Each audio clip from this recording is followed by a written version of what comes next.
သာသနာတော်နှစ်2553ခုနှစ်ကောဇာတက္ကရာ1382ခုနှစ်တကူလပြည့်ကျော်9ရက်ရန်ကုန်တိုင်းဗဟန်းမြို့နယ်မင်္ဂလာစေဓမ္မယုံတော်ကြီးအတွင်းဝယ်ဆင်ကျင်းပပြုလုပ်အပ်သည့်ဓမ္မပီတိတရားလူတော်ဌာန6နှစ်ပြည့်အထူးတရားပွဲ၌ဟောကြားအပ်သောလူတိုင်းကျင့်ရန်တတိပဋ္ဌာန်တရားဒေသနာတော်ဒီကနေ့ညဓမ္မသဘင်ခန္ဓာကိုရွှေဘုန်းတော်သခင်ရှင်တော်မြတ်ဘုရား၏မဟာကရုဏာဂုဏ်ကိုအာယုပြုကတိကျူဖွဲ့ဆိုအပ်သောဝန္ဒနာပနာမအာတိတဂါထာကိုရွတ်ဆိုပူဇော်ခြင်းဖြင့်စတင်ကြရအောင်ယောကပကောတိဟိပိအပမေယံကာလံကရွန်တောတိဒုက္ခရာနိခေရံကတောလောကဟိတယာနာထောနမောမဟာကရုဏိကတတတယောနာထောဝိနိယမြာစွာတတဝါဤချမ်းသာစေပါလိုလားတောင်းတဂုံပေါင်းခါသဖြင့်နာထမြညာခြင်းရှင်တော်မြတ်ဘုရားသည်ကပ္ပကောတိဟိပိဂရေကဘာအရေးအတွက်သင်္ချာတို့ဖြင့်တော်လဲအဘယ်မေယံရေအတွက်တိုင်းတာဖော်ပြခြင်းငါမစွမ်းနိုင်ပါသောကာလလေးအသင်ချေသိနေကဘာရှိကြသောကာလပတ်လုံးလောကဟိတယတတ္တလောကဤအကျိုးစီးပွားအလုံးငါအတိဒုက္ခရာနိဥ္စာတဲ့ချင်လက်အင်္ဂါမေတ္တာကြီးမှသမိတာနှင့်တထာဇနီစွန်ရင်ကြီးဟုကျက်တိထဝေငါးသွဲအစုအလုံးခဲရင်တော်မူတော်ကိုကရွန်တော်ဘုရားဖြစ်ရန်ဤတန်ကြိုးကုတ်အထုတော်မူရသည်ဖြစ်၍ခေရန်လက်ချေမျက်လုံးအတဆုံးတရဲ့နှလုံးစိတ်ဝံကိုရောဤပင်မခြင်းတို့ကတောဘဝတဏ္ဏချိန်ဖန်များစွာရောက်တော်မူခဲ့ရရှာလေပြီမဟာကရုဏီကတတတ္တဝါများယဝေသားကဲ့သို့တနာချစ်ခင်မဟာကရုဏာရှင်ဖြစ်တော်မူသောတသနာတသဝိနည်းများစွာတတ္တဝါဤချမ်းသာစီးပွားလိုလားတောင်းတဂုံပေါင်းခါသဖြင့်နာထမြညာထိုရှင်တော်မြတ်ဖရာအားနမောယုတိပြောင်းမှန်ကိုလျော်၍ကရောယုကျိုးရှိခိုးခြင်းသည်အထုဘဝတုစင်စစ်မသွေဖြစ်ပါစေတည်း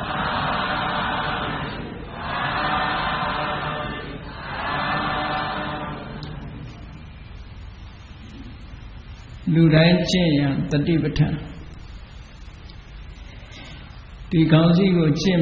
မယ်ဆိုလို့ရှိရင်တတိပဋ္ဌာန်တရားဆိုတာဘယ်ပုဂ္ဂိုလ်ကြီးကျင့်ရမှာလဲလို့ဆိုရင်လူတိုင်းပဲကျင့်ရမှာပဲလို့ဘုရားမြတ်စွာဟောကြားတော်မူခဲ့တဲ့တတိပဋ္ဌာန်သုတ်တွေအင်္ဂုတ္တရနိကေမှာလည်းပဲတတိပဋ္ဌာန်ဝက္ခဆိုပြီးတော့တတိပဋ္ဌာန်သုတ်တွေရှိတယ်ဒီလူသည်များတဲ့တတိပဋ္ဌာန်သုတ်ကြီးကတော့ဒီကနိကေမှာလာတဲ့မဟာတတိပဋ္ဌာန်သုတ်နဲ့မဇ္ဈိမနိကေမှာလာတဲ့မဟာတတိပဋ္ဌာန်သုတ်အဲ့ဒီနှစ်သုတ်ကတော့မဟာတတိပဋ္ဌာန်သုတ်ဆိုပြီးတော့လေ့လာဖတ်ရှုကြရတယ်တပံတန်ယုတ်တနိကေမှာတတိပဋ္ဌာန်တန်ယုတ်ဆိုပြီးတော့တတိပဋ္ဌာန်ကျောင်းနဲ့ဆက်လျင်းပြီးတော့သုတ်အတူလေးတွေဟောထားတာတွေရှိသေးတယ်တတိပဋ္ဌာန်တရားဆိုတာပုရုဇဉ်တွေပဲကျင့်ရမှာလားသို့မဟုတ်သောတပန်သဂရကံဖြစ်ပြီးမှကျင့်ရမှာလားလို့ယုံမတန်တရားဖြစ်เสียရတယ်ရှိတယ်အချို့စာအုပ်တွေမှာလည်းပဲဒီလိုရေးထားတာရှိတယ်အဲ့ဒါကြောင့်မို့လို့တတိပဋ္ဌာန်ဆိုတာဘုရားမြတ်စွာဟောကြားတော်မူခဲ့တဲ့သုတ်တန်တွေကိုကျင့်တတိပဋ္ဌာန်ဆိုတာလူတိုင်းကျင့်ရ လူတိုင်းကျင့်ရမယ်ဆိုတာဘယ်ပုဂ္ဂိုလ်ပဲဖြစ်ဖြစ်တတိပဒံကျင့်စဉ်ကိုမကျင့်မဲနဲ့မဲ့ဖို့နိဗ္ဗာန်ကိုမရဘူးလို့ဆိုလို့အဲ့ဒါအထောက်ထားမရှိပဲပြောတာမဟုတ်ဘူးပိဋကစာပေကိုသေချာလေ့လာကြည့်မယ်ဆိုလို့ရှိရင်အထောက်ထားတွေရှိတယ်ပေါ့တတိပဒံတန်ယုတ်မှာနာလန္ဒသုတ်ဆိုတာရှိတယ်အဲ့ဒီသုတ်နဲ့အလားတူအဓိပ္ပာယ်မဟာပရိနိဗ္ဗာန်သုတ်မှာလည်းပါတယ်ပေါ့အဲ့ဒီသုတ်ရဲ့အဓိပ္ပာယ်အချင်းချုပ်ပြောရမယ်ဆိုရင်ရှင်သာရိပုတ္တရာမထေရမြတ်ကမြတ်စွာဘုရားကိုလျှောက်တယ်အရှင်ဘုရားတဲ့တပည့်တော်စိတ်ထဲမှာဒီလိုယုံကြည်ချက်ရှိပါတယ်သမောဓိဉာဏ်နဲ့ပတ်သက်လာလို့ရှိရင်မြတ်စွာဘုရားတဲ့တာလွန်တဲ့ပုဂ္ဂိုလ်ဆိုတာအတိတ်ကလည်းမရှိခဲ့ဘူးအနာဂတ်မှာလည်းမရှိဘူးရှိမှမဟုတ်ဘူးအခုပစ္စုပန်မှာလည်းမရှိဘူးလို့ဒီလိုလျှောက်တဲ့အခါကျတော့မြတ်စွာဘုရားကဘာမိန့်ရှိတော့ဆိုသာရိပုတ္တရာတဲ့သင်မှာအတိတ်အနာဂတ်ဘုရားရှင်တွေရဲ့စိတ်ကိုသိနိုင်တဲ့စေတောပရိယဉာဏ်ရှိလို့ဒီလိုရဲတင်းတဲ့စကားကိုပြောတာလားတဲ့အဲ့လိုစေတောပရိယဉာဏ်နဲ့ဉာဏ်မရှိဘဲနဲ့ဒီလိုပြောလို့မရဘူးပေါ့စေတောပရိယဉာဏ်ရှိပြီးတော့အတိတ်မှာပွင့်ခဲ့တဲ့ဘုရားရှင်တွေရဲ့စိတ်ကိုသိလို့အနာဂတ်မှာပွင့်လက်တံဖြစ်တဲ့ဘုရားရှင်တွေရဲ့စိတ်ကိုသိလို့ဒီလိုကျုံးဝါပြီးတော့ရဲတင်းတဲ့စကားပြောတာလားလို့ဆိုတော့အရှင်ဘုရားတဲ့စေတောပရိယဉာဏ်နဲ့သိနိုင်တဲ့အစွမ်းတတ္တိတပည့်တော်မှာမရှိပါဘူးတဲ့သို့တော်လည်းပဲတပည့်တော်မှာဓမ္မနွားရလို့ခေါ်တဲ့အနုမန္တဉာဏ်ရှိပါတယ်ကြောင်းကျိုးဆင်ခြင်တတ်တဲ့အသိဉာဏ်ရှိပါတယ်အဲ့ဒီအသိဉာဏ်နဲ့တပည့်တော်ဟာရဲရဲဝံ့ဝံ့ဆုံးဖြတ်ပြီးတော့ပြောတာဖြစ်ပါတယ်အဲ့ဒီမှာရှင်သာရိပုတ္တရာမထေရမြတ်ကဥပမာလေးနဲ့ရှောက်တယ်နေကြားဒေသကကင်းမြို့ကလေးတစ်မြို့နေကြားဒေသမှာတစ်ဖက်ရန်သူတွေမလာနိုင်အောင်တကားတစ်ပေါက်ထဲတင်ထားပြီးတော့တတိုင်းလုံးလုံးခြုံခြုံနဲ့တိဆောက်ထားတဲ့ကင်းစခန်းကမြို့လေးတစ်မြို့အဲ့ဒီမြို့လေးမှာအမတန်စဉ်းစားဉာဏ်ရှိပြီးလိမ္မာပဏ္ဏလာတဲ့တကားမှုကြီးတူခန့်ထားတယ်အဲ့ဒီတကားမှုကြီးကမြို့တိုင်းကိုလှက်ပတ်ပြီးတော့စစ်ဆေးလိုက်တာလူဝင်ပေါက်တကားပေါက်ကြီးကလွဲလို့ကြံတဲ့အပေါက်ကလေးတွေဘယ်နေရာမှမရှိဘူးနောက်ဆုံးမှကြောင်လေးတစ်ကောင်ထွက်တာလောက်အောင်တောင်းအပေါက်မတွေ့ဘူးတဲ့တိုင်းဟာအမတန်မှလုံခြုံစိတ်ဆက်တယ်အဲ့ဒါကိုကြည့်ပြီးတော့သူဘယ်လိုဆုံးဖြတ်တုံးဆိုရင်ဒီမြို့ထဲဝင်သမျှပုဂ္ဂိုလ်တွေအားလုံးဟာဟောဒီတကားပေါက်တစ်ပေါက်ထဲကပဲဝင်ရတာပဲလို့ဒီလိုဆုံးဖြတ်တယ်လို့ပဲတပည့်တော်မှာကြောင်းကျိုးဆင်ခြင်နိုင်တဲ့အနုမန္တဉာဏ်ရှိပါလေဗျာတဲ့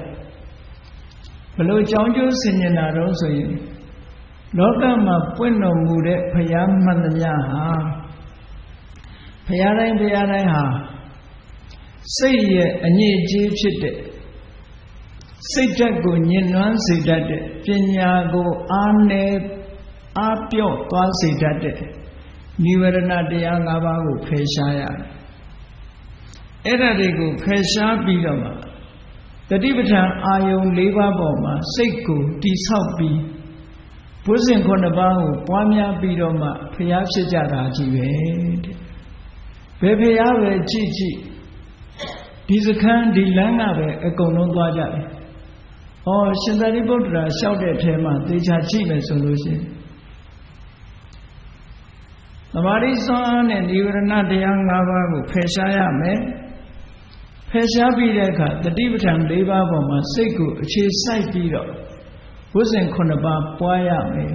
။ဓမ္မသာလင်တရားတို့တရားများရနိုင်တယ်လို့ဒီသုတ္တံမှာဒီလိုဟောတာ။အဲ့လိုတပည့်တော်မှာအနုမန္တဉာဏ်ရှိပါတယ်လို့ဆိုတော့ မြတ်စွာဘုရားကသာဓုခေါ်ပြီးတော့ဒီဆုံးဖြတ်ချက်ကိုတဲ့ဘာဘုရားပေါ်မှာတန်တရားရှိတဲ့ပုဂ္ဂိုလ်တွေတန်တရားခင်းသွားအောင်ပရိသတ်၄ပါးမှာမကြဟောပေးပါလို့တိုက်တွန်းတယ်သို့သောအဲ့ဒီစကားနဲ့ပတ်သက်ပြီးတော့အနောက်တိုင်းမှာအင်္ဂလိပ်လိုရေးထားတဲ့ပုဂ္ဂိုလ်ကစာရေးဆရာတူကသူလိုချင်တဲ့အချက်ကလေးကိုဖြတ်ယူပြီးတဲ့အခါကျတော့ရှင်သာရိပုတ္တရာကဘုရားနဲ့တူတဲ့ပုဂ္ဂိုလ်တံဘောဓိဉာဏ်အရာမှာဘုရားနဲ့တူတဲ့ပုဂ္ဂိုလ်ဘယ်တော့မှမပေါ်ခဲ့ဘူးဆိုတဲ့စကားကိုပြောလို့ရှင်သာရိပုတ္တရာဟာအကျဉ်းအမောင်းခံရတယ်လို့ဒီလိုရေးထားတယ်မမှန်မကန်ရေးထားတာလေအဲ့ဒီလိုရှိတယ်မူရင်းစာပေကိုမသိဘူးဆိုလို့ရှိရင်အဲ့ဒီစာအုပ်ဖတ်လိုက်တာနဲ့တပြိုင်နက်ရှင်သာရိပုတ္တရာဘုရားကအကျဉ်းအမောင်းခံရတယ်ဒီစကားပြောမိလို့အကျဉ်းအမောင်းခံရတယ်ဆိုတဲ့အဓိပ္ပာယ်မှာအဆုံးသတ်တယ်မဟုတ်ဘူးမြတ်စွာဘုရားကရှင်းပြစေခြင်းလို့မေးတဲ့စကားခုနက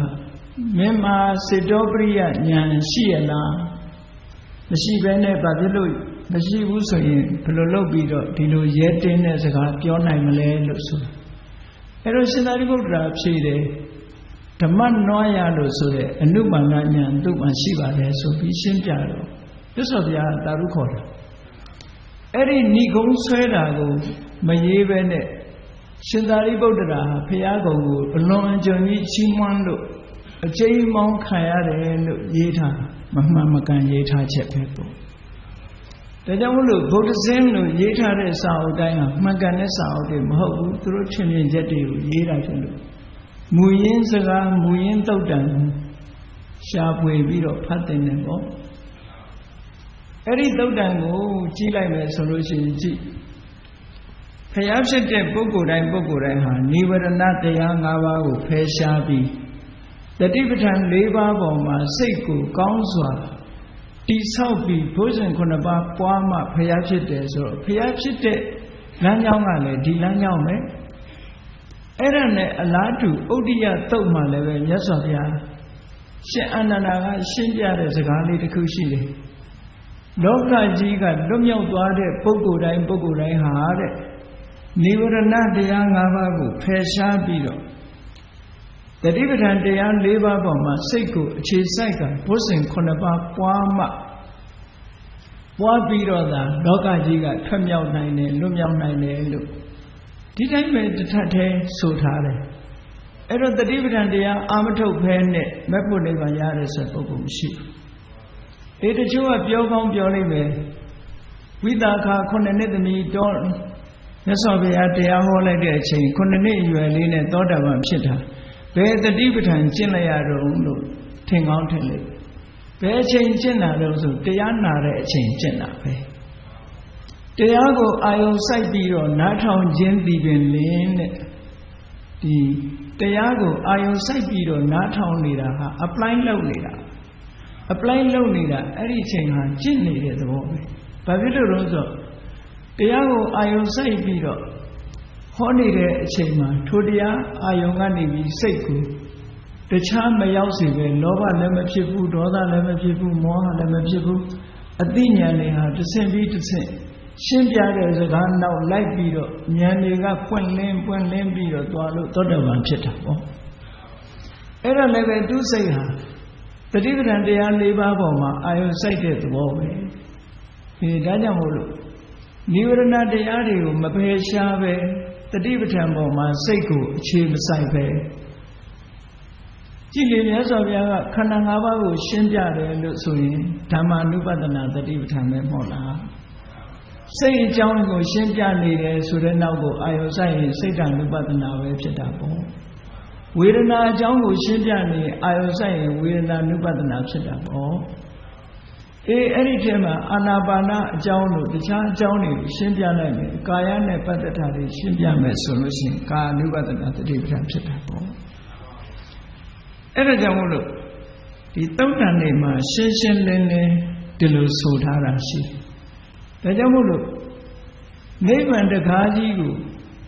ဝင်ရောက်ခြင်းတဲ့ပုဂ္ဂိုလ်တိုင်းတော့ဘုံနိဗ္ဗာန်ရောက်တဲ့လမ်းမပေါ်ကိုရှောက်လန်းခြင်းတဲ့ပုဂ္ဂိုလ်တိုင်း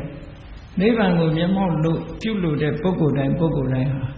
တတိပဋ္ဌာန်ကျင့်စဉ်ကရှောင်လွဲလို့မရဘူးလို့ဒီလိုဆိုလို့ဖြစ်ပေါ့ဒီကျင့်စဉ်နဲ့ပဲသွားရမယ်တချို့စာအုပ်တွေကရေးတယ်တတိပဋ္ဌာန်ဟာဒိဋ္ဌိသတ်တရားလားတဏှာသတ်တရားလားနဲ့မြတ်စွာဘုရားတရားဟာဘယ်တရားပဲဖြစ်ဖြစ်ဒိဋ္ဌိလည်းတတ်တာပဲတဏှာလည်းတတ်တာပဲတတ်တယ်ဆိုတဲ့နေရာမှာအပြည့်အဝအကုန်လုံးဖယ်ရှင်းတာတချို့နေရာမှာတစိမ့်တသေးတာပယ်တာလည်းပယ်တာပဲအပြည့်အဝပယ်တာလည်းပယ်တာပဲဆိုပါစို့သောတပန်ပုဂ္ဂိုလ်ဟာဒိဋ္ဌိနဲ့ဝိသိကိစ္စကိုသာလုံးဝအပြည့်အဖယ်ရှားတာဒိဋ္ဌိနဲ့ဝိသိကိစ္စကိုသာဖယ်တာလားဆိုတော့မဟုတ်ဘူးသောတပန်ပုဂ္ဂိုလ်ကတဏှာကိုလည်းဖယ်ရှားတယ်ဒေါသကိုလည်းဖယ်ရှားတယ်မောဟကိုလည်းဖယ်ရှားတယ်သို့တော့တဏှာဒေါသတို့မောဟတို့ဆိုတာဖယ်ရှားတဲ့အခါကျတော့အပယ်ကိုချနိုင်တဲ့စွမ်းအားရှိတဲ့တဏှာအပယ်ကိုချနိုင်တော့အောင်ပြင်းထန်တဲ့ဒေါသအပယ်ကိုချနိုင်တော့အောင်ဆွတ်ဆောင်နိုင်တဲ့မောဟကိုသာဖယ်တာမောဟတော့ကြံသေးတာပေါ့ဘယ်တရားပဲဖြစ်ဖြစ်မြတ်စွာဘုရားတရားမှန်သမျှကိလေသာပယ်တာကြီးပဲမပယ်တဲ့တရားမရှိဘူးဒါကြောင့်မလို့ဒီလိုမမမကန်ကိုယ့်ရဲ့အာဘော်တွေနဲ့ရေးထားတဲ့စာအုပ်မျိုးကတော့မဖတ်သင့်ဘူးပေါ့ဖတ်မယ်ဆိုလို့ရှိရင်ဒီပုဂ္ဂိုလ်ဟာဇဝေဇဝါဖြစ်ပြီးအမှန်တရားကနေဝေးသွားနိုင်တယ်တဲ့အခုကြည့်လေဘုရားအဆူဆူကျွတ်တော်မူတာဟာလည်းပဲနိဝရဏတရား၅ပါးဖယ်ရှားလို့တတိပဋ္ဌာန်၄ပါးပေါ်မှာစိတ်ကိုအခြေဆိုင်လို့ဘုဇင်9ပါးပွားပြီးတော့မှအသိဉာဏ်ဓုတွေကိုရကြတာတဲ့အဲ့ဒါပါဠိတော်ပါဠိမှာဘယ်လိုဆိုတော့ဆိုပင်စနိဝရဏေပဟာယစေတသောဥပက္ခိလေတိပညာယဒုပ္ပလီကရဏေဆိုလိုတဲ့အဓိပ္ပာယ်ကစေတသောဥပက္ခိလေတိစိတ်ရဲ့အညစ်အကြေးများဖြစ်နေတဲ့ပညာယဒုပ္ပလီကရဏေပညာတွေကိုအပြော့သွားအောင်ပြုနိုင်တဲ့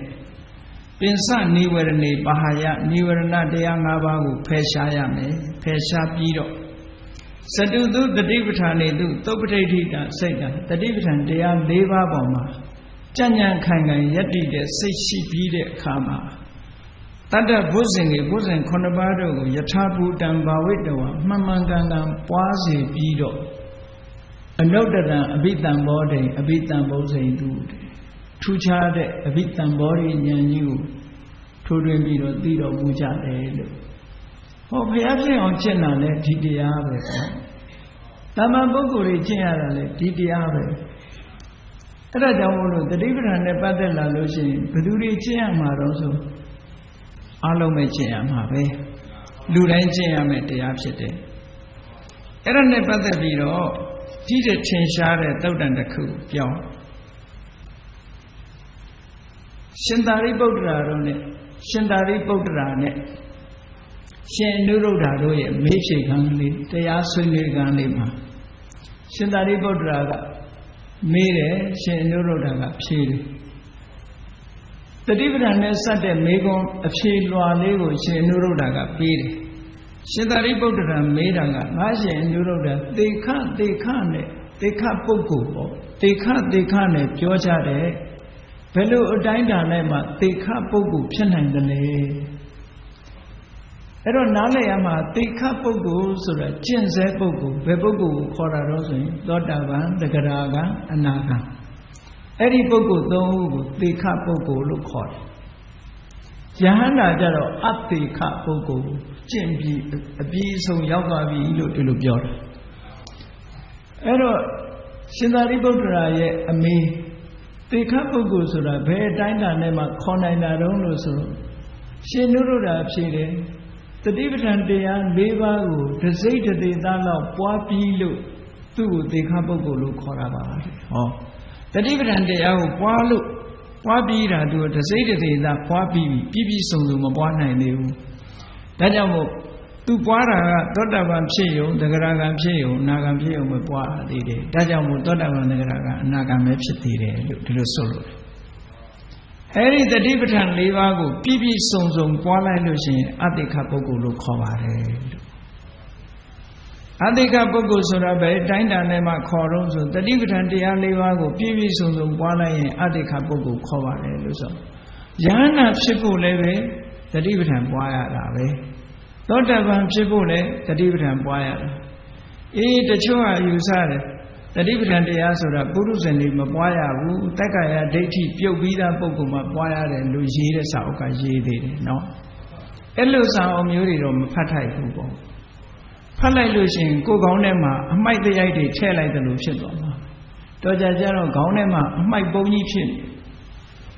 ရှုပ်ထွေးမှုတွေတခါတလေဖြစ်တတ်တယ်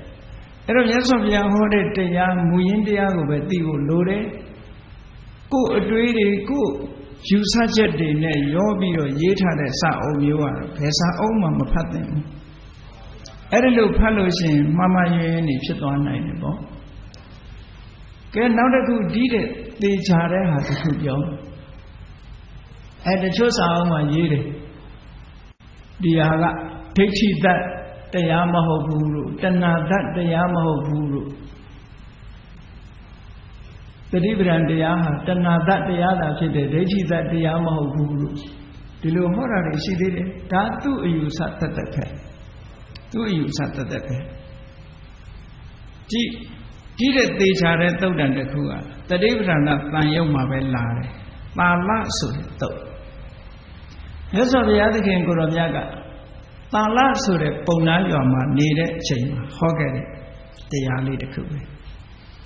အဲ့တော့တတိပဋ္ဌာန်တရားကိုဘယ်သူတွေပွားတာတော့လို့ဆိုတဲ့နေရာမှာမြတ်စွာဘုရားကစချီလိုက်တာသာသနာပေါင်းဝင်လာတဲ့ပုဂ္ဂိုလ်တိုင်းကို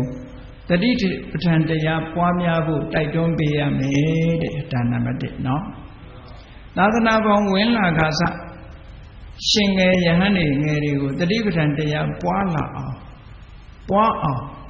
တိုက်တွန်းနှိုးဆော်ပြီးတော့ပေးရမယ်အဲ့ဒီရှင်ငယ်ယဟန်ငယ်တွေဟာတတိပဋ္ဌာန်တရားကိုပွားရအောင်ဘယ်လိုရည်ရွယ်ချက်နဲ့ပွားရတာတုံးလို့ဆိုလို့ရှိရင်တတိပဋ္ဌာန်ရဲ့အာယုံဆိုတာကာယဝေဒနာစိတ်ဓမ္မ၄မျိုးအာယုံပေးထားတယ်ကာယရဲ့သဘာဝ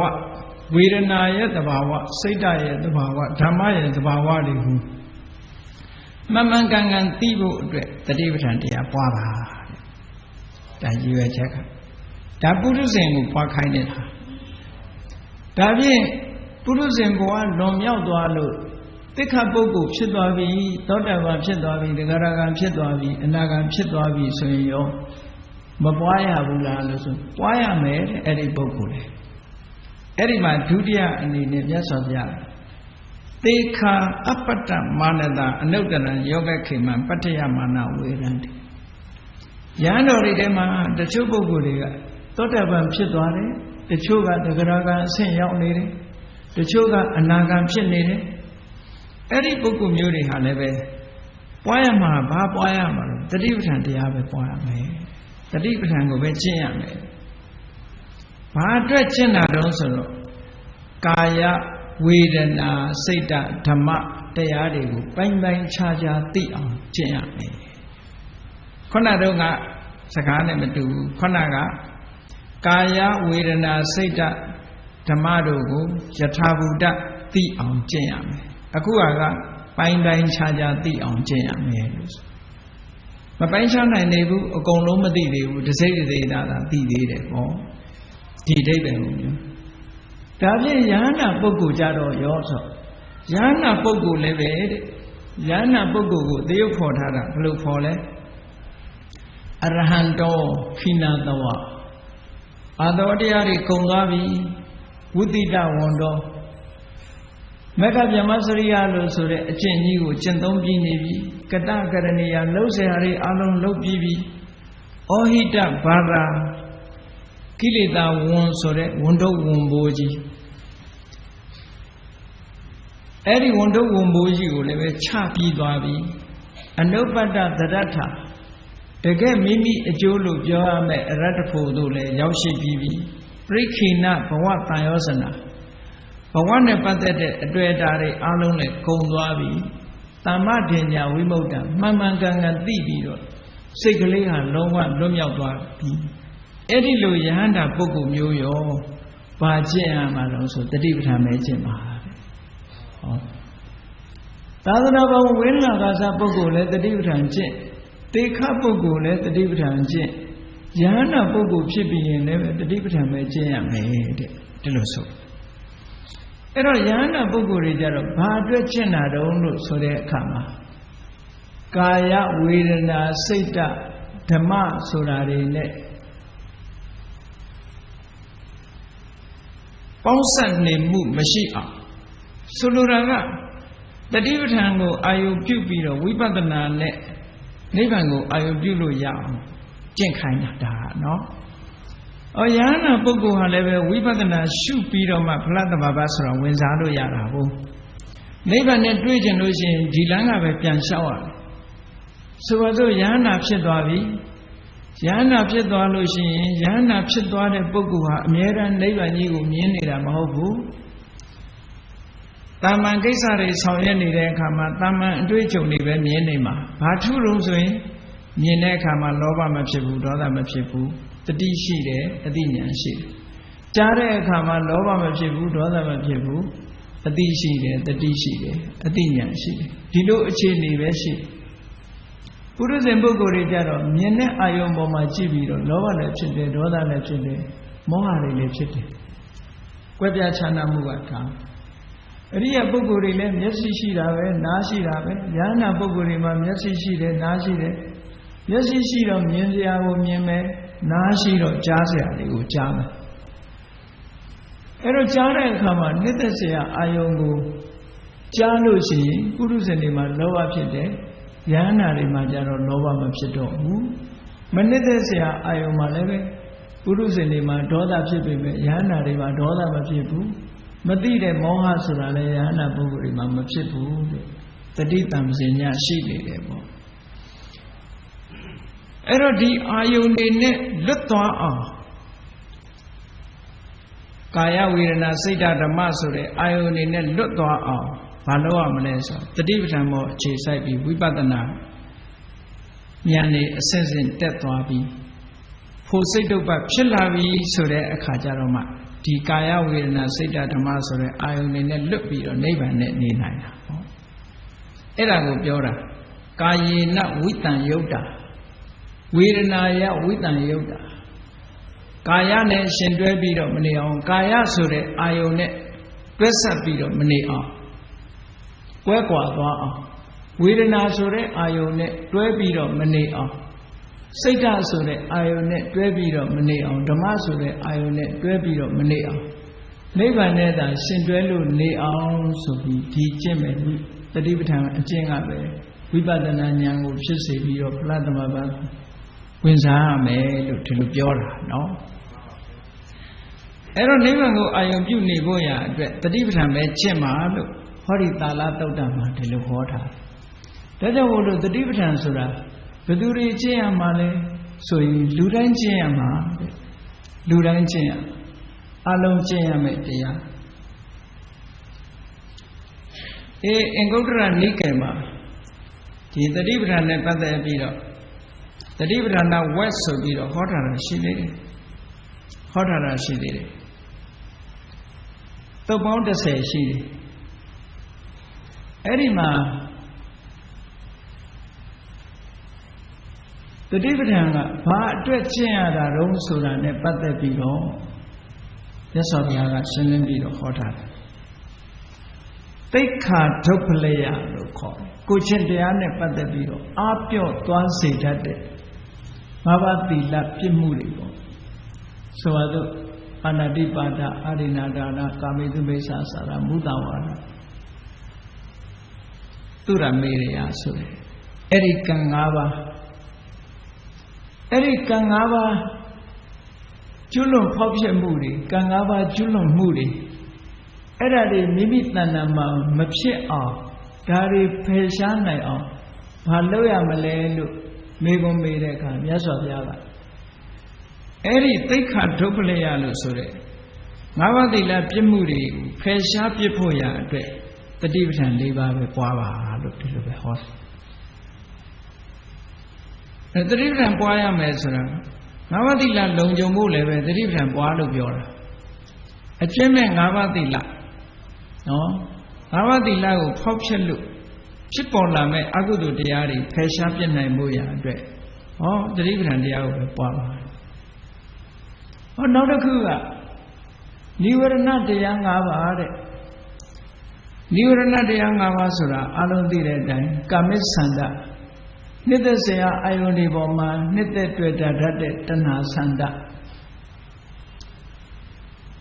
ဗျာပါဒထိုအာယုန်နေနဲ့ဆန့်ကျင်တဲ့စိတ်မုန်းတီးတဲ့စိတ်ထိနာမိတ်ကောင်းတဲ့အပေါ်မှာဆုံးနစ်ပြီးတော့တွန်းဆုတ်သွားတဲ့စိတ်ဥဒိစ္စပုဂ္ဂိုလ်စိတ်ရဲ့မငြိမ်းချမ်းမှုပူလောင်မှုဝိသိကိစ္စဘုရားတရားတန်ခါကျင့်စဉ်တွေအပေါ်မှာတန်တရားဖြစ်နေမှုဆိုတဲ့စိတ်ရဲ့အညစ်အကြေးတွေပညာကိုအားပြော့သွားစေတတ်တဲ့နိဝရဏတရား၅ပါးလူတွေတဏ္ဍာမှာဖြစ်တတ်တယ်ပေါ့အဲ့ဒီနိဝရဏတရား၅ပါးကိုဖယ်ရှားပစ်ခြင်းလင်ဘာလို့ရတတိပဋ္ဌာန်ပဲကျင့်ပါလို့ဒီသုတ်တန်ဒီမှာဒီတိုင်းပဲဟောတာနော်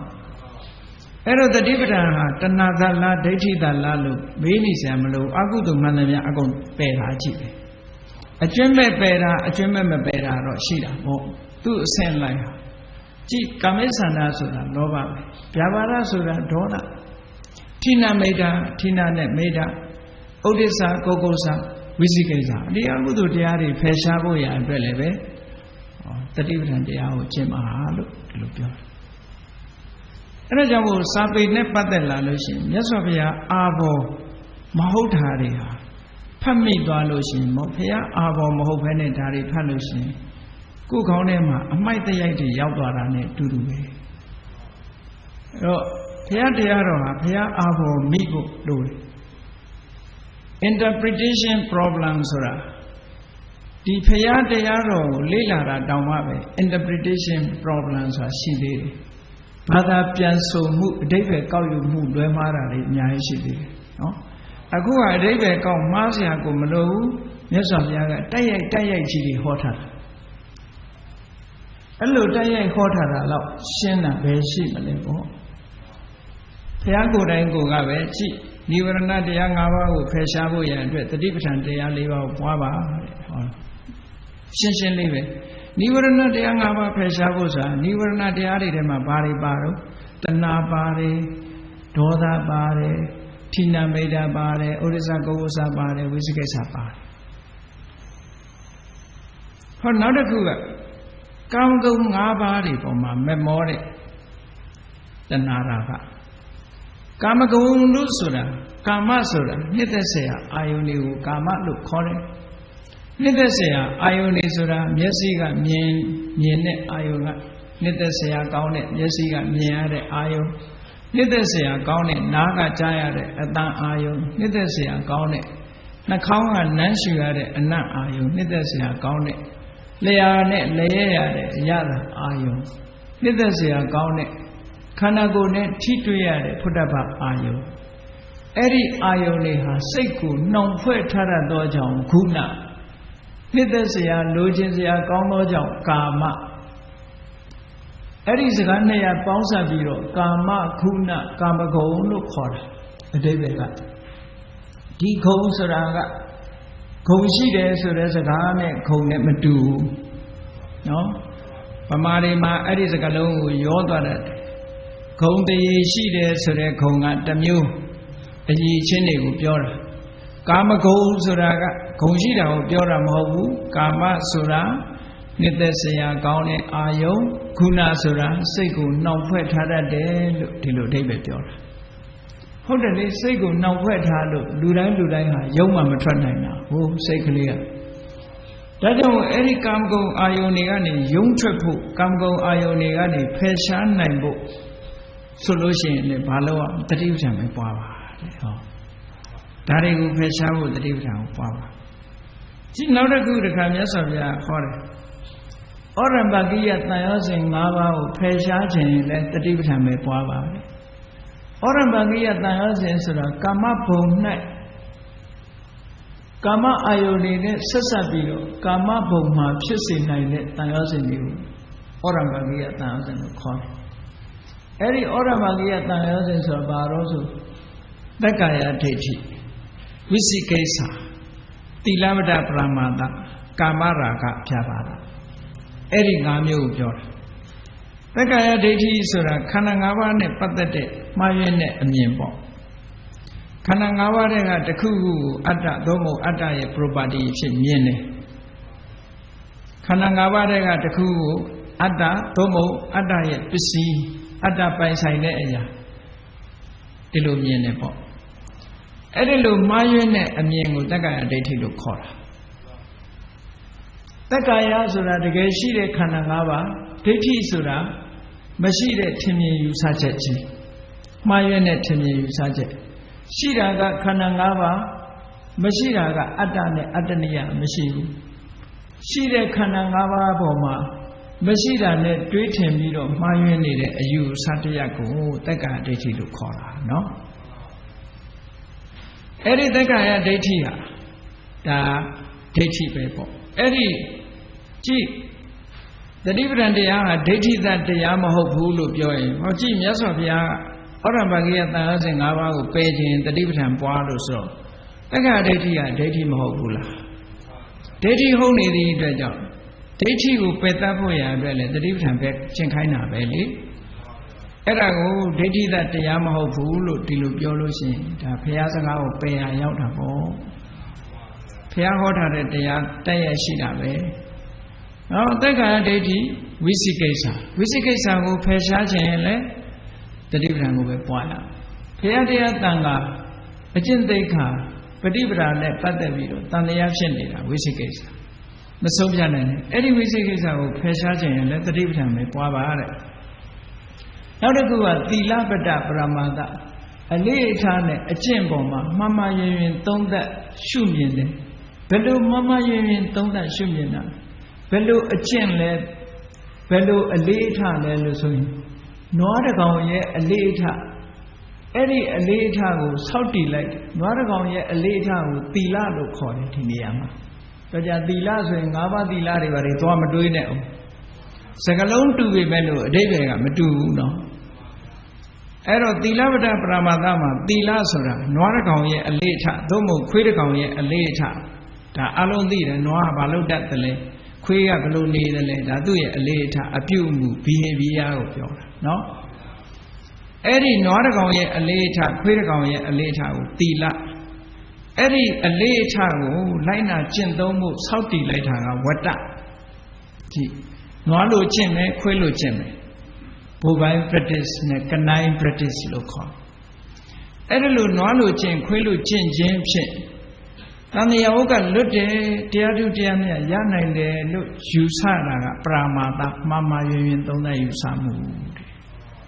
အဲ့ဒီအဓိပ္ပာယ်ဒါလည်းပဲနိုင်ငံသားကဘာသာပြန်တဲ့စာအုပ်တွေမှာတော်တော်မှားမှားယွင်းယွင်းပြန်တယ်သီလပဒမှာပရာမာသကို right and ritual လို့ဒီလိုပြန်တယ်ဒါလည်းမဟုတ်ဘူးမဟုတ်တဲ့ဘာသာပြန်ဆိုချက်တွေ right and ritual ဆိုတဲ့ဒီအခမ်းအနားတွေကိုဘာသာရေးအခမ်းအနားတွေကိုပြောတာမဟုတ်ဘူးအေးနိုင်ငံသားရေးတဲ့စာအုပ်တွေမှန်တယ်များ right and ritual တွေကြီးပဲရေးကြတယ်မှားမှားယွင်းယွင်းရေးတာဒါထေရဝါဒကျမ်းဂန်မှာဒီလိုမလာဘူးဒီစကားလုံးရဲ့အဓိပ္ပာယ်ကိုကြာကြာနာနာပါဠိတော်တွေမှာဖွင့်ဆိုရှင်းလင်းထားပြီးသားရှိတာပေါ့အဲ့ဒါလို့ရှိရတဲ့နဲ့ကိုကြိုက်တာကိုပြန်လို့ရှိရင်တော့ဒါဘုရားတရားမဟုတ်ဘူးပေါ့အဓိပ္ပာယ်ကိုကိုလိုချင်တာကိုကိုပြောလို့မရဘူးလေဒီစကားလုံးကိုဘုရားကသုံးတာဆိုတော့ဘုရားရဲ့ဖွင့်ဆိုချက်အတိုင်းပဲလိုက်ရမှာပေါ့အဲ့တော့ဒါလည်းကြည့်သီလဝတ္တပရမာသဆိုတာဒိဋ္ဌိပဲအဲ့ဒီသီလဝတ္တပရမာသဆိုတဲ့အယူမှားမှုကိုဖယ်ရှားခြင်းလို့ရှိရင်လည်းတတိပဋ္ဌာန်တရားကိုပဲကျင့်ပါပဲနောက်တစ်ခုကကာမရာဂအဲ့ဒီမှာခုနကတက္ကာယဒိဋ္ဌိဝိသိကိစ္စသီလဝတ္တပရမာသဆိုတဲ့ဒီတန်ရောစဉ်၃ပါးကသောတပတ္တိမေနဲ့ဖယ်ရှားတယ်နောက်နှစ်ခုကကာမရာဂနဲ့ဖြာပါတာကာမရာဂဆိုတာ နှစ်သက်စရာမျက်စိနားနာလျှာကိုယ်နဲ့မြင်ရပြီးတော့ထိရပြီးသိရပြီးကြားရပြီးတွေ့တာစရာနှစ်သက်စရာအာယုန်တွေပေါ်မှာတွေ့တာမှုနှစ်သက်မှုအဲ့ဒါကိုကာမရာဂလို့ခေါ်တယ်အဲ့ဒီကာမရာဂကိုဖယ်ရှားဖို့ဆိုရင်လေတတိပဒံတရားကိုပဲကျင့်ပါဟောတာကြတော့တဏှာသတ်ပေါ့တဏှာကိုဖယ်ရှားဖို့ကျင့်ခိုင်းတာကာမရာဂဆိုတာတဏှာဗျာပါဒဆိုတာကြတော့တဏှာရှိလာလို့ရှိရင်အလိုကြတာရှိတယ်လို့အလိုမကြတာလိုက်လာတယ်လေလောကလူတွေဟာခင်မင်မှုရှိလာတာနဲ့တပြိုင်နက်မုန်းတိမှုကလည်းရှိတာပဲခင်မင်မှုနဲ့မုန်းတိမှုကဆက်ဆက်နေတာကြိုက်နဲ့မကြိုက်ကအမြဲတမ်းတွဲဖက်ပြီးတော့နေတယ်ကြိုက်တာရှိရင်မကြိုက်တာလည်းရှိလာတတ်တယ်ပေါ့ဒါကြောင့်မို့လို့ကာမရာဂနဲ့ဗျာပါဒကတွဲထားကာမရာဂမကင်းမချင်းဗျာပါဒဆိုတာမကင်းနိုင်အဲ့ဒီဗျာပါဒတရားဖယ်ရှားပြစ်ဖို့ဆိုလို့ရှိရင်လည်းပဲတတိပဋ္ဌာန်တရားကိုပဲပွားပါလို့ဆိုတော့ဒါတတိပဋ္ဌာန်ဟာဒိဋ္ဌိတလားတဏှာတလားဘာတလားညာတလားနဲ့ခေါင်းစဉ်တက်ပြီးတော့ပြောเสียမလိုဘူးလေကိလေသာမှန်သမျှဖယ်ရှားတာအကြည့်ပဲပေါ့ဖယ်ရှားတဲ့နေရာမှာတော့သောတပတ္တိမဲဆိုရင်တော့အတိုင်းအတာတစ်ခုရဖယ်ရှားမယ်သဂရဂါမိမဲကလည်းအတိုင်းအတာတစ်ခုရဖယ်ရှားမယ်အနာဂါမိမဲနဲ့ကလည်းအတိုင်းအတာတစ်ခုရဖယ်ရှားမှာပေါ့သူ့အတိုင်းအတာနဲ့သူပဲပေါ့ကြည့်အဲ့ဒါကိုဩရံပါကိယတန်ရောစဉ်လို့ခေါ်တယ်အဲ့ဒီတန်ရောစဉ်တွေမကင်းသေးတဲ့ပုဂ္ဂိုလ်ဟာကာမဘုံမှာပဲစုံကြီးဆန်းကြီးဖြစ်နေမယ်အနာဂံဖြစ်သွားလို့ရှိရင်ဒီဩရံပါကိယတန်ရောစဉ်တွေအကုန်ပြုတ်ထွက်သွားသည့်အတွက်ကြောင့်ကာမဘုံနဲ့မဆက်ဆက်တော့ဘူးဒါမှမဟုတ်အနာဂံဖြစ်သွားရင်သုဒ္ဓဝါဒဘုံရောက်သွားတယ်လို့ပြောတာနော်ယန္တာမဖြစ်သေးရင်သုဒ္ဓဝါဒဘုံရောက်တယ်ကောင်းပြီနောက်တစ်ခုကဂတိ၅ပါးတဲ့ destination ဘုန်းကြီးတို့ဘဝအခုဘဝအဆုံးသတ်သွားလို့ရှိရင်သွားရမယ်လမ်းကြောင်းကြီး၅သွယ်ရှိတယ်လူတိုင်းအတွက်၅သွယ်ရှိတယ်အဲ့ဒါကိုဂတိ၅ပါးလို့ပြောတာလူတိုင်းအတွက်လမ်းကြောင်းကြီး၅သွယ်ဘယ်လမ်းဟာအဖုံဆုံးလို့ထင်တယ်လေနော်အဲ့ဒီလမ်းကြောင်းကြီး၅သွယ်ကဘာတွေလဲလို့ဆိုရင်နိရယဂတိတဲ့ငရဲဆိုတဲ့လမ်းကြောင်းငရဲဘုံတိရိစ္ဆာနဂတိတရိစ္ဆာန်ဘုံတရိစ္ဆာနဂတိပေတဂတိပြိတ္တာဘုံပြိတ္တာလမ်းကြောင်းမနုဿဂတိလူဘုံလူဘဝဒေဝဂတိနတ်ဘုံနတ်ဘဝလို့ဟောလမ်းကြောင်းကြီး၅သွယ်ရှိတယ်ဂတိ၅ပါးပုရုဇဉ်တွေဟာဟောဒီလမ်းကြောင်းကြီး၅သွယ်ဒီဘဝကအဆုံးသတ်သွားရင်တလမ်းမဟုတ်တလမ်းကိုရှောင်လန်းကြမှာပဲအကုသိုလ်တွေလွန်ကဲလာလို့ရှိရင်တော့နိရယဂတိကိုရှောင်လန်းသွားကြမှာပဲသူတို့ရဲ့ destination မရဲပဲဖြစ်မှာပေါ့အဲ့ဒီတဲ့နည်းနည်းသက်သာလို့ရှိရင်တိရိစ္ဆာန်ဘုံဖြစ်မှာပေါ့အဲ့ဒီတဲ့နည်းနည်းသက်သာလို့ရှိရင်ပေတဂတိဆိုတာဖြစ်မှာပေါ့အကုသိုလ်တွေကလွတ်ကင်းပြီးတော့ကုသိုလ်အကျိုးပေးဖို့အလှည့်ကြုံလာလို့ရှိရင်မနုဿဂတိနဲ့ဒေဝဂတိပဲပေါ့အဲ့ဒီလမ်းကြောင်းကြီး၅သွယ်ရှိတယ်အဲ့ဒီဂတိ၅ပါးဖယ်ရှားပြီးတော့ဘယ်ဂတိမှမရောက်ချင်ဘူးဆိုလို့ရှိရင်ဘာလို့ရမလဲတတိပဋ္ဌာန်တရား၄ပါးပဲပွားပါဘယ်ဂတိမှမရှိတာဂတိအလုံးကလွတ်သွားတာယဟန္တာဖြစ်တာကိုပြောတယ်ယဟန္တာဖြစ်သွားမှအဲ့ဒီလမ်းကြောင်းကြီး၅သွယ်ဟာပိတ်သွားမှာအနုဘုဆိုမပိတ်သေးဘူးသောတာပန်ဖြစ်ရင်တော့နိရယဂတိတို့တိရိစ္ဆာနဂတိပေတဂတိပိတ်သွားပြီပေါ့နော်အဲ့ဒါလို့တစ်ဆင့်ချင်းပိတ်သွားယဟန္တာဖြစ်ပြီဆိုရင်တော့ဂတိ၅မျိုးစလုံးလုံးဝပိတ်သွားပြီပေါ့အဲ့ဒါကြောင့်မို့လို့ဂတိဝိမု ക്ത ဂတိ၅မျိုးကနေလွတ်မြောက်သွားတယ်နိဗ္ဗာန်ရောက်မှဒီဂတိ၅မျိုးကလုံးဝလွတ်သွားတယ်အဲ့ဒါကိုဂတိ၅ပါးကိုဖယ်ရှားပြစ်ခြင်းတယ်ဆိုလို့ရှိရင်လည်းပဲတတိပဋ္ဌာန်တရားကိုပဲပွားပါလို့ဒီတတိပဋ္ဌာန်ဘက်မှာတုတ်တည်တတုတ်ချင်းမြတ်စွာဘုရားဟောသွားတာနောက်တစ်ခုကမစ္စရိယတရား၅ပါးတဲ့အဲ့ဒီမစ္စရိယတရား၅ပါးကိုဖယ်ရှားခြင်းလို့ရှိရင်လည်းတတိပဋ္ဌာန်ကိုပဲပွားပါမစ္စရိယဆိုတာကိုယ်သာခံစားခြင်းတာသူများနဲ့မျှဝေလို့စိတ်မရှိဘူးမာဣဒံအစ္စရိယံအညေတံဟောတုဆိုတဲ့အဓိပ္ပာယ်တိုင်းယခုလိုအံ့ဩဖွယ်ရာ Ayaha Padutama Mayabazine Madia Tema Shivazi Sure Dui Kuda Yalumu Amin Jojamule Kuda Yajene Jibuado de Kuda Yajene Chanda Duka Kanzara le Kuwe Kanzajene Sura, the misery Yalo Kore, no? Goya season Chana Think by Bido, the Feda Makanzazi in it, Union the Sitaku.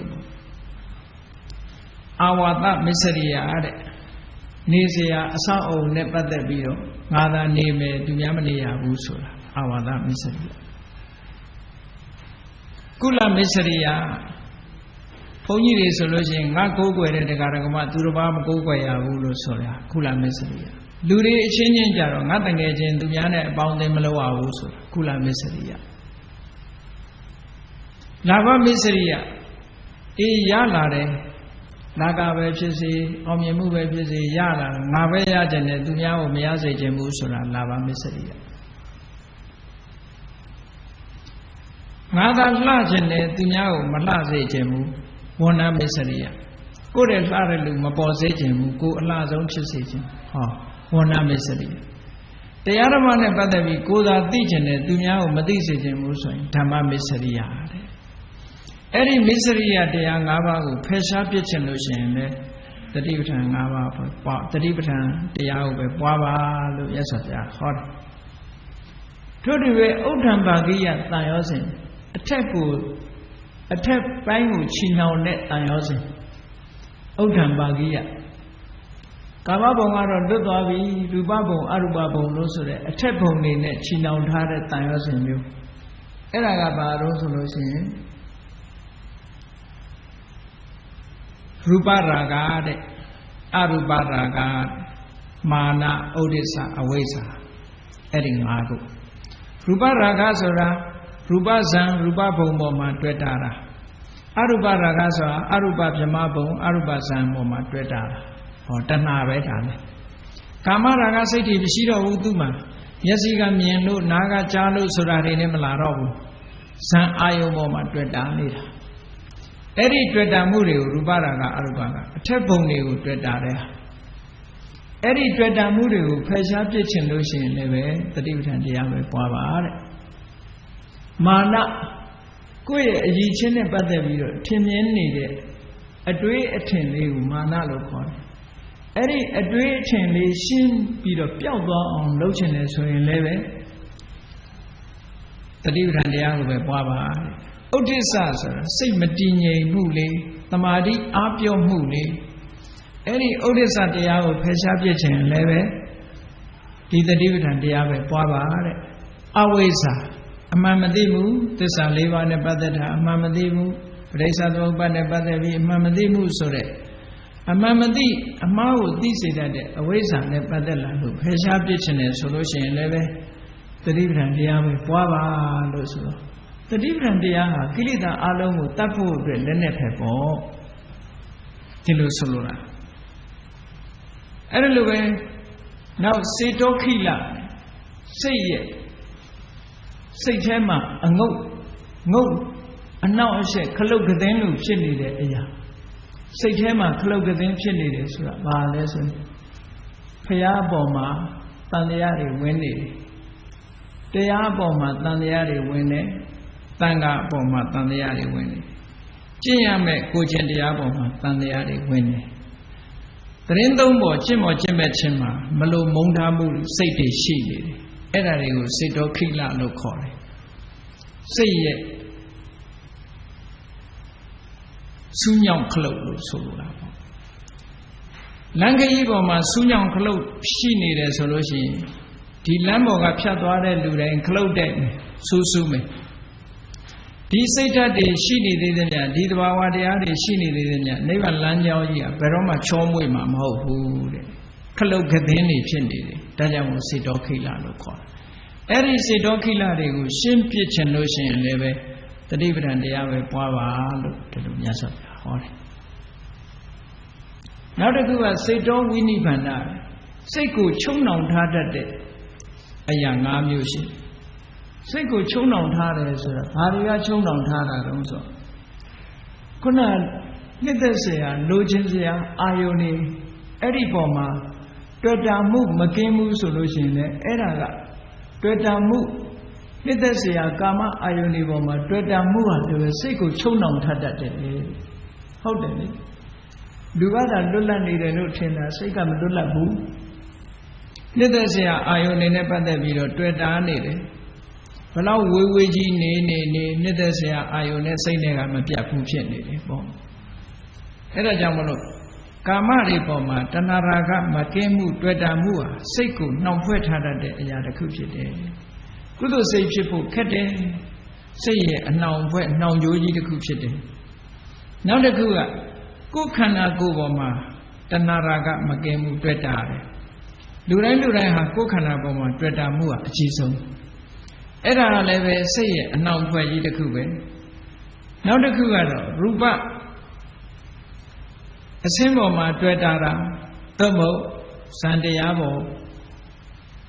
ရူပဆိုတဲ့အစင်းအာယုံပေါ်မှာတွေ့တာတယ်သို့မဟုတ်ရူပဆိုတဲ့ဘုံပေါ်မှာသွားပြီးတော့တွေ့တာတယ်ဒီမှာကာမေတုအဝိတ္တရာဂရောတဲ့ပါပေမဲ့လို့ဒီမှာရူပေလို့ထပ်ပြီးတော့မြတ်စွာဘုရားကထပ်ဟောထားသေးတယ်နော်ပို့ပြီးတွေ့တာမှုအကောင်းတဲ့သဘောအဲ့ဒီမှာတွေ့တာနေလို့ရှိရင်စေတောဝိနိဗ္ဗာန်လို့ခေါ်တယ်နောက်တစ်ခုကဘာလို့ဆိုလို့ရှိရင်လောကလူတွေဟာဇိမ်ခံကျင်တဲ့အလေးအထားရှိတယ်ပေါ့ဝဝစားမယ်ကောင်းကောင်းအိပ်မယ်ပေါ့ဝဝစားမယ်ကောင်းကောင်းအိပ်မယ်ဟောအဲ့ဒီလိုဝဝစားပြီးတော့ကောင်းကောင်းအိပ်မယ်ဆိုတဲ့ဒီအတွေးဟာလည်းပဲစိတ်ရဲ့အနှောင်ဖွဲ့ကြီးတစ်ခုပဲအဲ့ဒါကိုမစွန့်နိုင်လို့တရားအမထုတ်နိုင်ကြဘူးဟုတ်လားညစာစားမယ်ဥပုသ်ဆောင်ရမယ်ဆိုလို့ရှိရင်ဗိုက်စာ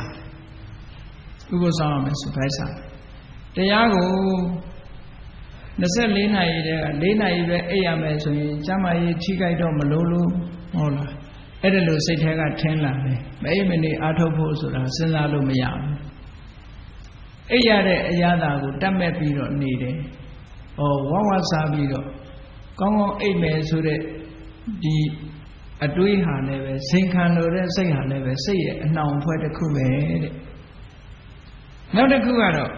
ကိုကျင့်တဲ့သီလကိုစောင့်တည်ထားတဲ့သီလကိုကျင့်နေတဲ့အကျင့်တရားတွေဒီအကျင့်တရားတွေဖြင့်နတ်ပြည်ရောက်ခြင်းနဲ့နတ်မင်းဖြစ်ခြင်းနဲ့နတ်သားဖြစ်ခြင်းနဲ့နတ်သမီးဖြစ်ခြင်းနဲ့ဆိုတဲ့ဖြစ်လို့မှုတွေဆန္ဒတွေရှိနေတာဟာလည်းပဲတရားတို့တရားမြတ်ရဖို့မဖြစ်နိုင်ဘူးနှောင်ကြိုးကြီးတစ်ခုပဲတဲ့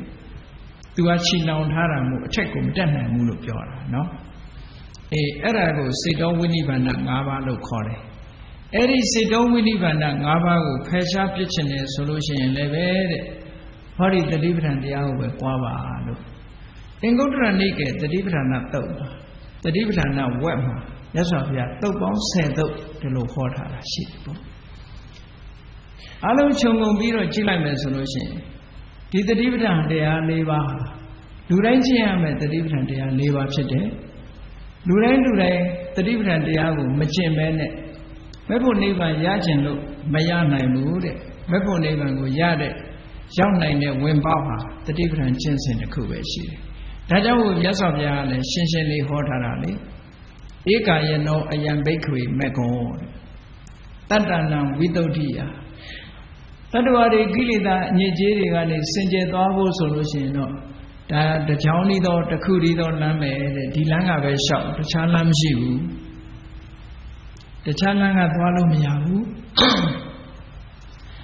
ကိုယ်စိတ်ထဲမှာကိလေသာအာတဝဆိုတဲ့အညစ်အကြေးတွေကင်းစင်နေတယ်ဆိုလို့ရှိရင်ဒီလမ်းကပဲလျှောက်တယ်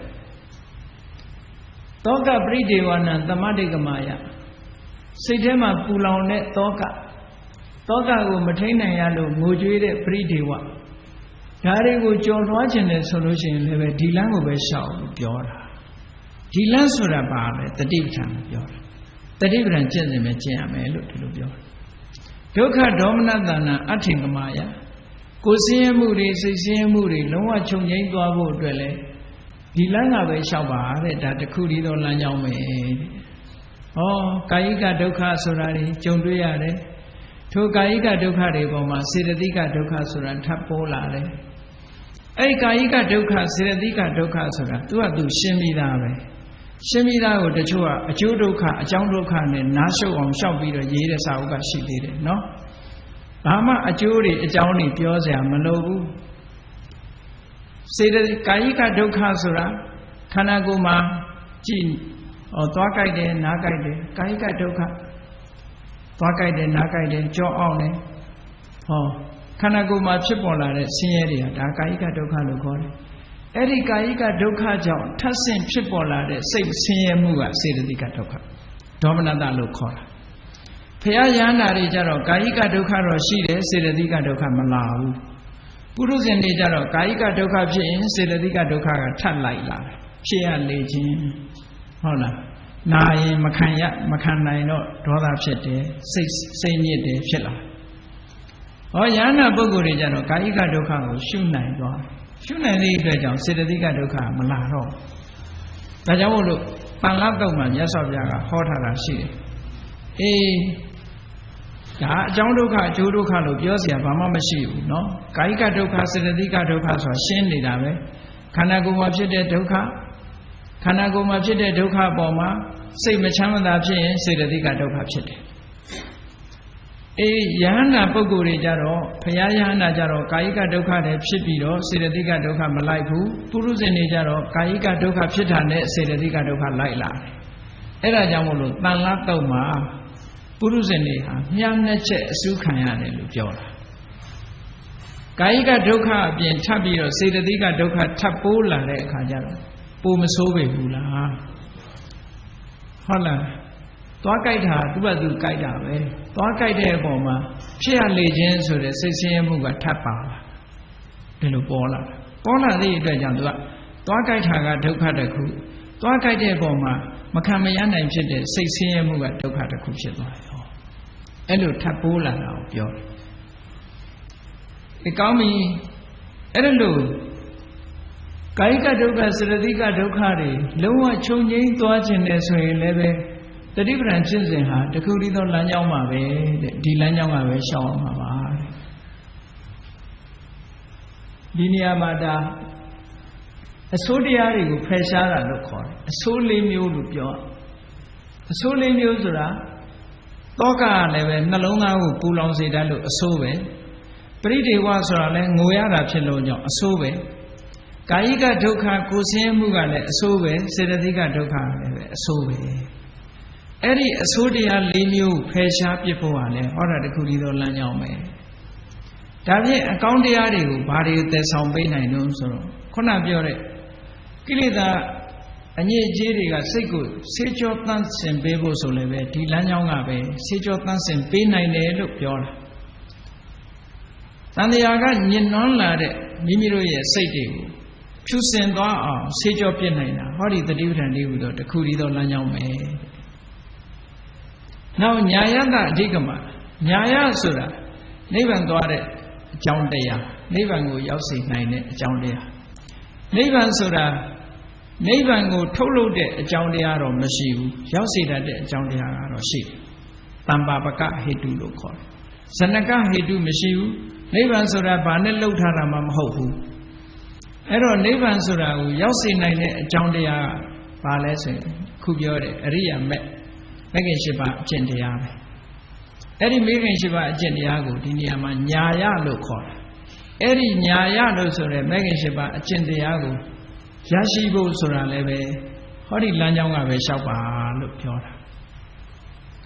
လမ်းကြောင်းပေါ်မရောက်ဘဲနဲ့နိဗ္ဗာန်ကိုမသွားနိုင်ဘူးလေထို့တူပဲနိဗ္ဗာန်ကိုတကယ်မျက်မှောက်ပြုတယ်မျက်မှောက်ပြုတယ်ဆိုတာနိဗ္ဗာန်ကိုတကယ်စိုက်ထိပြီးတော့နိဗ္ဗာန်ကိုအတွေ့အကြုံတကယ်ခံစားရတဲ့အနေအထားမျိုးပေါ့နိဗ္ဗာန်ကိုကိုယ်တွေ့သိရှိတယ်အသိဉာဏ်နဲ့ကိုယ်တိုင်သိရှိတဲ့နိဗ္ဗာန်သစ္စိကရိယာဆိုနိဗ္ဗာန်ကိုမျက်မှောက်ပြုနိုင်တယ်ဆိုတာတစင်ကြားမဟုတ်ဘူးကိုယ်တိုင်သိတာအဲ့ဒီကိုယ်တိုင်သိတယ်ဆိုတဲ့သစ္စိကရိယာနိဗ္ဗာန်ကိုမျက်မှောက်ပြုဖို့ဆိုတာလည်းပဲဟောဒီဟာတခုတည်းသောလမ်းကြောင်းပဲလို့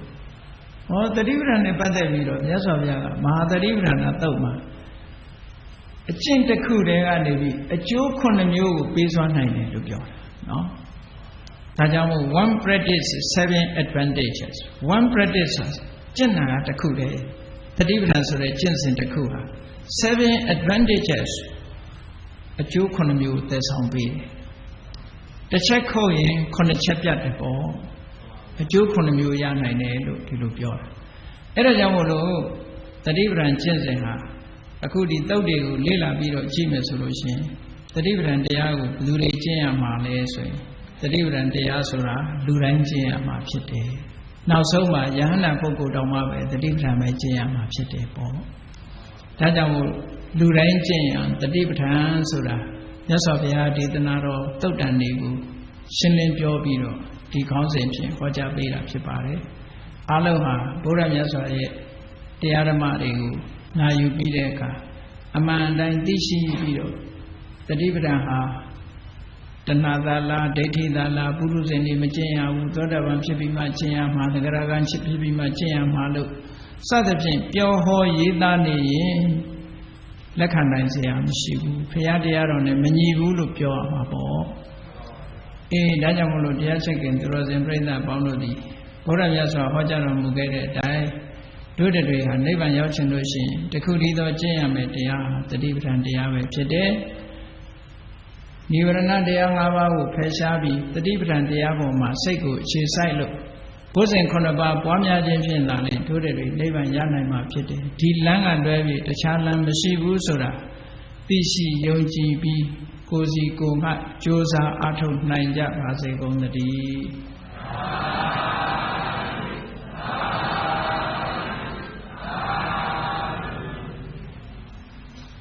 Kemita Puya Tadawa Myaswa Niyangwa Chanda Javadi